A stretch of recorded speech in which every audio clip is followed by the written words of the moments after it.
Most wanderers keep moving because putting down roots hurts too much. They drift from one place to the next, take the work offered, and make sure nothing along the way becomes something worth keeping. Most of the time, that understanding holds. A man passes through and leaves no trace behind, and that arrangement suits him just fine. Then one morning in the spring of 1883, deep in the dry hill country of southwest Texas, a young widow named Nora Callahan stepped through the door of a feed store in the town of Red Rock Crossing and hired a soft-spoken stranger for $15 a month. She figured she was taking on a ranch hand. What she didn't know was that she had just brought home the one man a half-dozen hired killers across the territories had been hunting and failing to find. The stranger was 29 years old.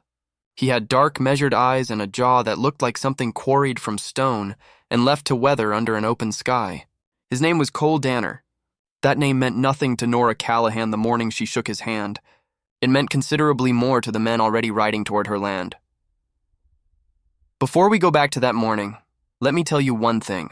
That quiet man she hired for $15 a month, he carried another name out in the Texas territories. They called him the Pale Rider of the Pecos. There wasn't a gun hand in 3 states who didn't recognize that name and choose to ride the long way around whoever carried it. Now, if you haven't subscribed yet, partner, take 2 seconds and do that right now. And I want to know, where in the world are you listening from tonight? What time is it where you are? Drop it down in the comments. Let's see how far this trail stretches. Now let's ride back to Red Rock Crossing, spring of 1883.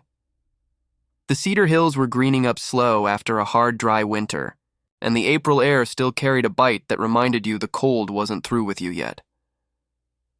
The Callahan Ranch sat 14 miles south of Red Rock, crossing in a narrow valley pressed between limestone ridges. Not the grandest spread in Harker County, but water-rich. In southwest Texas, that meant it was worth 3 times its size in any drought year. The Callahan family had understood this from the moment they staked their claim 2 decades before, when Nora's father-in-law first put a drill to the earth and struck artesian water 30 feet down. Deep, cold, reliable. Water that didn't know what a dry year was. Patrick Callahan, Nora's husband, had died the previous November. Thrown from a horse during a night cattle move. The kind of accident a ranching family accepts because accepting it is the only thing that gets you to the next morning. He'd been 33 years old. He'd been a good man. He left Nora a deed, 200 head of cattle, 3 hands who stayed on out of loyalty, and a water right that 3 powerful men were now quietly maneuvering to claim. Nora was 26. She had the kind of face you'd see in a church window, clear-featured, composed, carrying a quiet sadness just behind the eyes. She didn't allow herself to stay still long enough to feel it. There was too much work for that. She had carried the ranch through the winter on sheer determination and the help of her 3 remaining hands. Miguel, old Terrence, and a boy named Eli, 17 years old and working hard to prove his worth. But spring had arrived, and so had the trouble. And Nora Callahan had come to understand, gradually and then all at once, that 3 men and a stretched budget weren't going to be enough to face what was coming. The trouble had names, several of them. The first was Harmon Greer. He ran the largest cattle operation in Harker County, 12,000 acres wrapping around the Callahan Valley on 3 sides. He was 51 years old, built lean and rigid as a fence post, and he carried the impatience of a man who'd spent decades getting what he wanted before he'd finished wanting it. He made his first offer on the Callahan spread the month after Patrick was buried. Nora turned it down. Greer sent a second offer. She turned that one down too. The third communication from Harmon Greer wasn't an offer at all. The second name was Dex Moran. He served as Greer's ranch foreman, though foreman wasn't quite the right word for what he did. Moran was the man Greer sent when he wanted a message delivered in a language that didn't require paper or ink, 45 years old. Thin as an axe blade and hard as one, eyes that never quite settled on what they were looking at. He rode with 4 men who moved as a unit, and when those 5 arrived at a property, the place felt smaller and darker than it had before, the way a shadow falls when a cloud slides between a field and the sun. The third name belonged to a man not yet in Red Rock Crossing, but already on his way. His name was Silas Vance. He represented a land and water consortium out of Fort Worth, carried a leather satchel packed with legal documents, and knew, with the precision of a man who'd done this across many counties, exactly how many turns of the screw it took to make a widow sign. He would be there within the week. Nora had learned about Vance from the county clerk, a small, frightened man named Abbott who came to her in secret. He told her what the consortium's survey crew had discovered. The artesian shelf beneath the Callahan Valley didn't stop at the property boundary.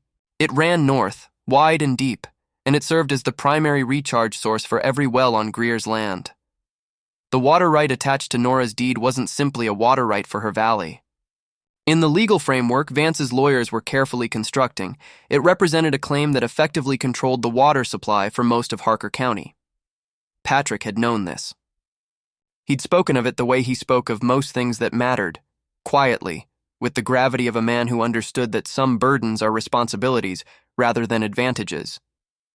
He told Nora, 2 years before he died, that whoever held the Callahan, water right held the future of the whole South Range. He said it like he expected to carry that responsibility for a long time. He hadn't been given the time. Dexter Moran had come to the AETUY ranch twice in the previous 3 weeks. The first visit was barely civil. The second wasn't at all. He rode in with 2 of his men, walked the fence line without being invited, and told Nora, standing in her own front yard in broad daylight, that she had 60 days to sign the deed over to Greer before. Things became complicated. He smiled when he said, complicated. Nora Callahan would carry that smile in her memory for the rest of her life. She waited until his dust cleared the ridge before she went inside and allowed herself 5 minutes to shake. Then she went back to work. But she knew work wasn't going to be enough. She needed help. The kind the law in Harker County would not provide. Sheriff Aldous Briggs had twice slipped past her when she came to town. He was riding a horse he couldn't have purchased on a county salary 6 months ago and wearing a silver hat band he hadn't owned before. Nora had done the arithmetic on that, so she went to the feed store on a Wednesday morning in April and asked old Henderson, who in Red Rock Crossing knew how to find a man that could handle serious trouble. Henderson studied her a long moment, then nodded toward the alley behind the livery stable. There was a man back there tending a gray horse, young, quiet, carrying the lean look that comes from years of hard use rather than hardship. He wore a coat that had covered a lot of miles and a hat pulled low against the morning glare. 2 revolvers on his hips, well worn and maintained with the care a working man gives his tools, sitting in their holsters with the easy naturalness of things belonging exactly where they were. He didn't look up when she walked toward him. I need someone who can help me hold my ranch, Nora said. Dex Moran and his riders have been working my fence line and making threats. I can't pay much, but I can pay something and offer a bed and meals. He kept his attention on the horse's left foreleg, checked the shoe, set the hoof down carefully. Then he turned and looked at her. She thought later that meeting his gaze was like looking into still water. You couldn't tell the depth until something broke the surface. How many men does Moran bring? He asked. 4 with him, more if Greer decides to send the full crew. Who else? She told him everything. Greer, Silas Vance and the consortium, the water right, Sheriff Briggs and his inexplicable new horse. He listened without interrupting once. $15 a month, she said when she'd finished. I know that isn't much. It's fine, he said. I'll need to see the land today. My name is Nora Callahan. Cole Danner, he said, and offered his hand. She shook it. She thought about that handshake later. How ordinary it had been. How she had hired the most dangerous man in the territory, the same way she might have hired any stranger. With a name, a handshake, and a wage agreed upon in an alley. The 14 miles south told him things. The town hadn't. He rode slightly ahead of her buggy and read the approaches the way a chess player reads the board, tracking angles and vulnerabilities where another man would see only grass and stone. The valley was tighter than he'd expected, flanked by limestone ridges that fell steeply on both sides. One main road in from the north. A dry creek bed along the western edge offering a second approach in dry months. 2 elevated positions on the east with clean sightlines down to the house. Good land. Well watered. Beautiful the way useful things are beautiful and defensible, with the right preparation. That was the detail Nora wouldn't have noticed, because she hadn't spent 8 years reading land for how to hold it against men coming to take it. He spent the afternoon on the fence lines. Found 3 spots where the wire had been cut and restrung recently, not by her hands. Found boot prints on the eastern rise, 2 sets days old. men who had stood there a while looking down at the house. The barn sat at an angle to the house that left the south approach unguarded. He said nothing about any of it yet, filed it all away. At supper that evening, seated at the kitchen table with Nora and old Terrence and Miguel and young Eli, he stayed mostly quiet. He asked about the well, the water rights document, where the deed was kept, the layout of neighboring properties. He ate quickly, thanked Nora, and walked out to the porch. She found him an hour later in the dark, a cold cup of coffee in his hand, watching the northern ridge. "You found something today," she said. "Not a question. Someone walked this property with professional eyes," he said.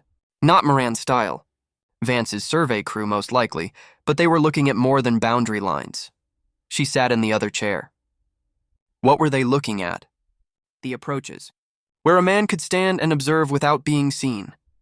How much time do we have? Vance arrives next week. He'll try the legal approach first. It's cheaper and it keeps their hands clean.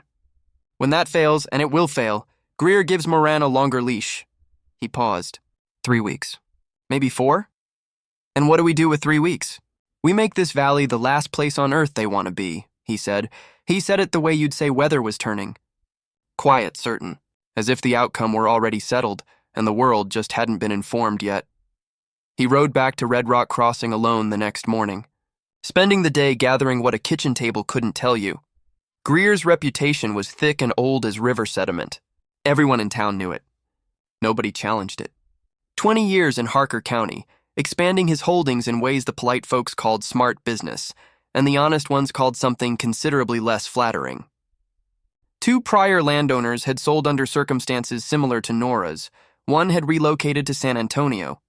The other, a man named Dylan who tried to fight it through the courts, died of pneumonia 6 months before his case was scheduled to be heard. The pneumonia came on very suddenly. Red Rock Crossing had quietly decided it wasn't worth wondering about. Dex Moran's history stretched back before Greer. He'd done collections work in the Panhandle, which told you everything you needed to know about a man if you knew what collections meant out there in 1878. Fast draw, faster temper, kept on a short leash because Greer needed him controlled. But the leash had given it. Cole spent 2 hours in the saloon with a whiskey he barely touched, just listening. By the time he left, he had what he needed. He sent a telegram to a contact in Austin, a woman named Clara Metz, who worked in the state land office and had helped him once before with a property dispute in a neighboring county. He asked her to run the consortium's legal filings against the water right registry. He rode back to the ranch in the late afternoon. Nora was at the corral working with a 2-year-old that hadn't been fully broken. Sleeves rolled up, hair pinned back, speaking to the horse in a low, steady voice that held no fear in it whatsoever. The horse was paying attention. He watched for a moment before she noticed him. "Did you find anything?" she asked. "Enough," he said. That evening he walked her through everything. The 2 prior sales, Dylan and the pneumonia, the telegram to Austin and what he expected it to confirm. She listened with the same steadiness she'd shown the young horse. When he finished, she said, "Patrick knew something like this was possible. He told me once, what if anything ever happened to him, hold the water right above everything else. Not the cattle, not the land itself. The water right." Cole nodded slowly. "He was right. He usually was," she said. Those 3 words carried the full weight of someone bearing grief with every part of themselves. The fire had burned low. Outside, a nightbird called once and went quiet. "Can I ask you something?" she said. "You can ask. Why are you still here? $15 a month is not what a man like you charges for work like this." He was quiet for a moment. "I knew Patrick Callahan," he said. She turned to look at him. "Not well. We crossed paths in '79 out in the Pecos country. He pulled me out of a situation I wasn't going to walk away from on my own. I never got the chance to return it." He paused. "I've been carrying that for years. Past time it was settled." Something moved through Nora's face that she chose not to name. "He never told me," she said. "He wouldn't have," Cole said. "That was his nature." "Yes," she said softly. "It was. If you're still riding with us, friend, go ahead and hit that subscribe button right now. It helps more than you know. And I want to hear from you. Where in the world are you listening from tonight? What time is it where you are? Drop it in the comments below. We've had folks riding along from every corner of this earth, and I'm always glad to know how far the trail reaches. Now, where were we? The letter from Clara Metz arrived on the 4th day. It confirmed what Cole had expected, and then went several steps further. The consortium had filed its water right claim 3 months before Patrick Callahan died.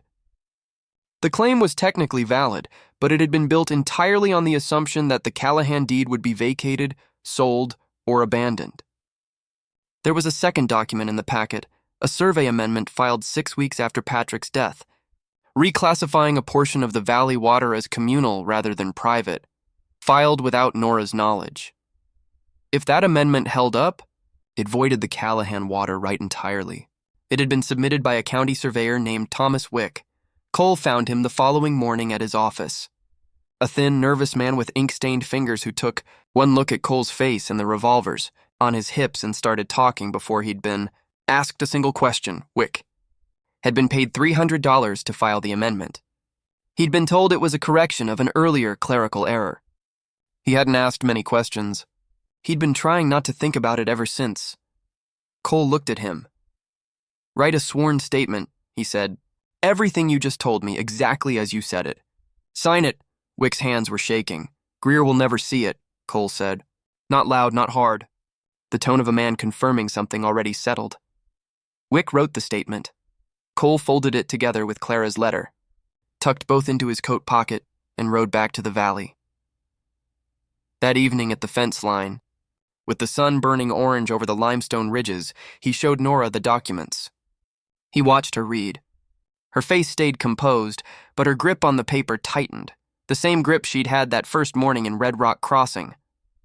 A woman who had been frightened so many times, she'd learned to make the fear invisible to anyone watching. "He was planning this before Patrick died," she said. "Not a question. Before or alongside," Cole said. "It doesn't matter now. We have Wick's statement and Clara's analysis. That's enough to challenge the amendment in court. And until the court acts," he looked toward the North Ridge, "we make sure Moran doesn't give anyone a reason to forget about the courts." The preparation took a week. He worked outward from the land itself. The dry creek bed on the west was their biggest exposure. It ran hidden between 2 ridges and emerged within 40 yards of the barn. He spent 2 days running wire across it, not to stop a man, but to mark one. Copper cowbells hung low on the line, silent unless touched.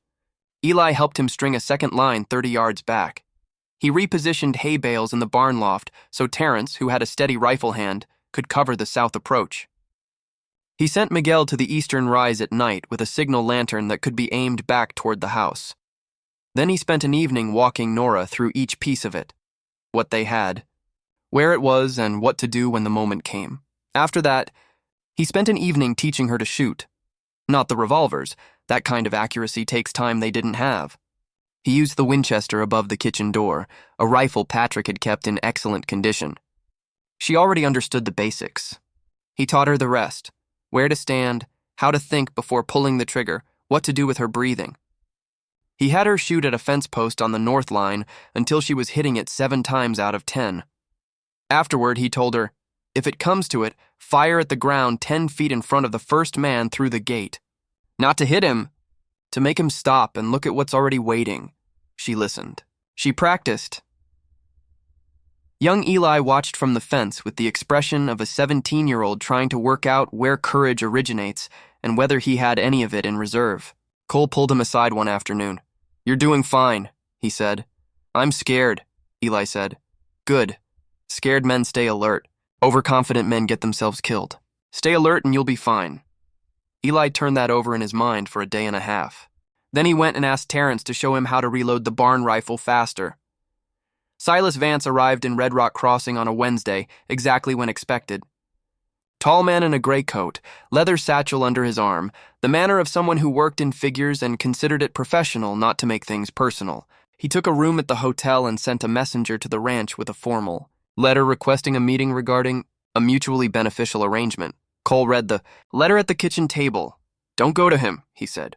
"Write back and say that any discussion about the property will take place here, in the presence of your own legal counsel." "I don't have legal counsel," Nora said. "Write it anyway." "He doesn't know that." Nora wrote the letter.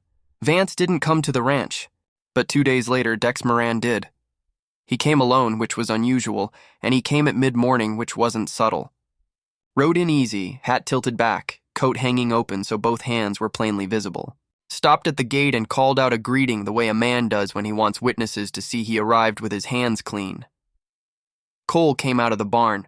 Moran looked at him. Something shifted in his face. Not quite recognition, but close. The look of a man who arrived expecting something simple and found something requiring a different kind of calculation. "I'm here to speak with Mrs. Callahan," Moran said. "She's occupied," Cole said. "Speak to me." Moran's jaw moved. He glanced at the barn, the house, the ridge. "Mr. Greer is a patient man," he said, "but patience has a shape and a size to it. The offer is fair. Mrs. Callahan would do well to take it." "She's aware of the offer," Cole said. "And she's not interested." A long pause. One of Moran's hands drifted off the saddle horn toward his lap, stopped when Cole's eyes moved to it. "I believe I know who you are," Moran said quietly. "You might," Cole said, "which makes this a shorter conversation." He held Moran's gaze. "Take Mr. Greer's answer back to him. Tell him the document his surveyor filed in March is going to a federal land office in Austin within 2 weeks, along with a sworn statement from Thomas Wick. Whatever Greer decides to do next, he ought to reckon with that first." Moran looked at him for a long moment. Then he turned his horse and rode back up the north road without another word. Cole watched him reach the ridge. Then he went inside. "He'll be back," he told Nora. "At night. With more men. How many?" "All of them." She nodded slowly, hands flat on the table. "Are we ready?" "Almost," he said. 2 more days. They came on a Thursday before midnight, while the moon sat behind cloud and the valley lay in a darkness that swallowed distances whole. The gray horse moved in the corral an hour before any other signal, turning his head toward the north ridge and going perfectly still. Cole was already awake. He was in the yard before the first shape appeared on the northern approach. 9 riders on the main road, moving slow, spread wide. The spacing of men who had done this before. 2 more on the eastern rise, which Miguel had already vacated. And 2 more along the dry creek bed from the west, where the wire lines were waiting. The cowbells rang. Small and bright in the dark, Cole heard a horse stumble. A man cursed low. Then, from the barn roof, Eli sent a shot over their heads that cracked off the limestone face 50 yards back like a whip. Both horses on the west approach stopped. Cole stood in the center of the yard. He said at once, without raising his voice, "This is your warning. Ride out." From somewhere in the back of the formation, Moran's voice, "Take him." The first 3 riders came in hard. What happened? In the next 40 seconds was less a gunfight than a man executing. A strategy he had worked through long before the opposing players took their seats. Cole moved sideways, not back. The lead rider's first shot passed his right shoulder. His right hand brought the revolver up. No hurry, no excess motion, the kind of draw that lives beneath conscious thought after enough years of repetition. 1 shot. The lead rider's horse shied hard and the man went down, unhurt but out of the fight. The second rider had looped left. He hadn't counted on Cole moving toward him. The surprise bought 2 seconds. Cole didn't fire. He stepped directly into the horse's path and walked at it without flinching, the way you do when you know any horse will break away from a man who doesn't break first. The horse shied right on instinct. In the moment the rider fought the reins, Cole had his left hand on them and the revolver at the man's eye. "Get down," he said. "Slow." The man got down slow. The third rider had pulled up to reassess, and that was when Nora Callahan stepped out of the house with the Winchester. She stood on the porch steps and fired at the ground 10 feet in front of him, exactly where Cole had told her. The shot threw up a burst of dirt. The horse stopped. The rider stared at it. The silence that followed was the silence of a man who arrives expecting to be the most dangerous thing present and discovers he was wrong. From the barn loft, Terrence held the remaining 6 riders on the north road in his sights. From the eastern rise, Miguel's lantern turned twice. Moran sat at the rear of the formation. He studied the 2 men on the ground. The barn loft. Cole standing still in the center of the yard with both revolvers out. Then, from the eastern rise, a single shot went straight up into the dark. Moran's formation broke. Riders hauling horses sideways. boots and spurs and the sound of men deciding something wasn't worth the cost. "Moran," Cole said. Moran stopped. "Take your men and ride. The filing goes to Austin in the morning. This is finished." Wind moved through the cedar. A horse blew hard somewhere in the dark. Moran turned his horse. The men with mounts followed. The one Cole had put on the ground walked to the gate, collected his horse from the fence rail, and left without a backward glance. Nora came down off the porch steps, still holding the Winchester. Her hands were steady. She looked at the empty yard, then at Cole. "You kept them alive," she said. "They had families," he said. "Moran hired them. Moran should answer for it." She looked at him a moment, then nodded. The federal investigator arrived from Austin 6 days later. His name was Garrett Hale, compact, precise, 3 months deep into a railroad consortium investigation. He needed exactly what Cole provided, the Wick statement and Clara's filing. Analysis. To close the western edge of something that reached far beyond Harker. County Harmon Greer's name appeared in those documents 4 times. Silas Vance's consortium went under federal review. The fraudulent amendment was vacated. The Callahan water right was confirmed. Sheriff Aldous Briggs resigned 3 days after Hale left town and moved to San Antonio. Nobody in Red Rock Crossing was surprised. Some conclusions don't require saying out loud to be understood. Cole spent 2 more days at the ranch. He told himself it was to check the approaches, pull the wire lines, walk the land once more before leaving. All of that was true. None of it was the whole reason. On the last evening, they walked the full fence line together, from the barn to the north rise where the limestone dropped away and the valley spread out below in the last light. Green and well-watered, land that earns the word beautiful even when you've stripped every bit of sentiment away. Nora stopped at the north post and looked out over it. "Patrick would have wanted to see this settled," she said. "He would have settled it himself," Cole said. "Maybe." She was quiet a moment. "You don't think of what you do as something good, do you? You think of it as clearing a debt." He considered it. "Those might be the same thing." "They might," she said. She looked at him. "Cole." He waited. "You could stay," she said. No weight behind it. The offer of a woman who had decided to say the true thing and accept whatever came back. The light was going soft behind the ridge. Below, Eli moved through the corral on evening feed. Miguel was checking the west fence. Old Terrence had come out to the porch with his pipe, settling into the easy rhythm of a night that held no danger in it. Cole looked out over the valley. "There are other places," he said. "Other women in other valleys with deeds they can't hold and sheriffs riding horses they couldn't afford." "I know that. It's not about here. I know that too." He went quiet. She let it sit. "I'll come back," he said. She looked at him a long moment. "Don't say it if you won't mean it." "I mean it." She nodded once. The same way she had in that feed store alley, once she'd made up her mind. They walked back down to the house in the fading light. He left before dawn. He saddled the gray horse in the dark barn by feel alone, led him out into the cool yard and stopped. The upstairs window was lit. She had known he would leave before sunrise. She lit the lamp anyway. He looked at it for a long moment. Then he stepped up into the saddle and pointed the horse north. At the top of the first rise, where the Callahan Valley fell away behind him, he stopped. The lit window still visible in the blue pre-dawn dark, one small, steady point of light. He looked back. Then he rode on. "I've sat beside a lot of fires, partner, and I've spent more than a few nights trying to work out what separates one man from another, what makes one step forward when another stays back. I never arrived at a clean answer. Sometimes the ones who held their ground were just men who'd been running and finally ran out of road. But I knew Cole Danner. What moved him wasn't bravery. It was the weight of a debt he believed was real, the kind of obligation a good man carries quietly and pays in full the moment the chance arrives. He found that chance on a widow's ranch in the spring of 1883. Settled. What Patrick Callahan had given him 4 years before out in the Pecos country. Paid it back with a week's work, a sworn statement, and 2 revolvers he barely had to fire. Then he rode north, because there were other valleys. Other women. Other sheriffs on horses they had no business owning, Nora Callahan kept the ranch, kept the water right. 2 years later, she built a schoolhouse on the eastern slope. A small stone building I'm told still stands today, though Red Rock Crossing itself is mostly gone. She named it after Patrick. She never sold.